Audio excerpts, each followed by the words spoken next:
इसके बाद 16वां क्वेश्चन जो है, डीसी जनित्र का वर्णन निम्नलिखित बिंदुओं के आधार पर कीजिए। तो वो बिंदु आपके दिए गए होंगे, जैसे नामांकित चित्र हो जाएगा, सिद्धांत हो जाएगा, कार्यविधि हो जाएगी। तो ये कहने का मतलब ये है, डीसी जनित्र को आप अच्छे से तैयार रखें इस साल के लिए। इसके बाद 17वां क्वेश्चन है, नाभिकीय संलयन तथा नाभिकीय विखंडन में अंतर स्पष्ट कीजिए।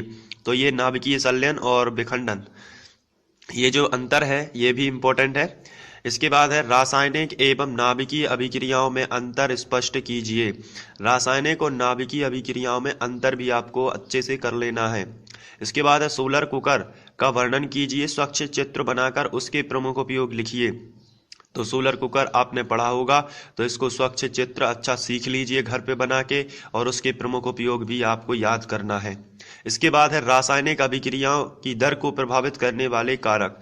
तो रासायनिक अभिक्रिया जो होती है उसकी दर को प्रभावित करने वाले कारक हैं ताप, दाब, सांद्रता, दाब, ये सब जो भी है, तो इसको अच्छे से याद कर लीजिए। इसके बाद है, रासायनिक साम्य से आप क्या समझते हैं, या रासायनिक साम्य से क्या तात्पर्य है। साम्यावस्था की 5 प्रमुख विशेषताएं लिखिए। ये बहुत ही इंपॉर्टेंट क्वेश्चन है इनमें भी।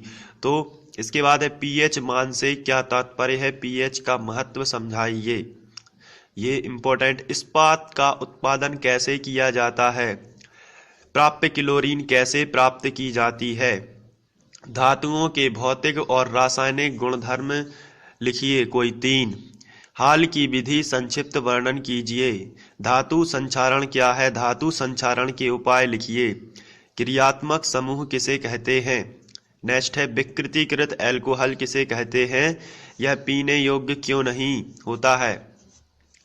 तो ये 29 क्वेश्चंस आपको। और इसके बाद नेक्स्ट है, बहुलीकरण किसे कहते हैं। तो बहुलक वाला जो आपका अध्याय है उसमें दिया गया है बहुलीकरण किसे कहते हैं। इसके बाद है, सीरा व सिरका क्या है। और सीरा और सिरका में आपको दोनों की डेफिनेशन लिख देना है कि कौन सीरा है और कौन सिरका कहलाता है।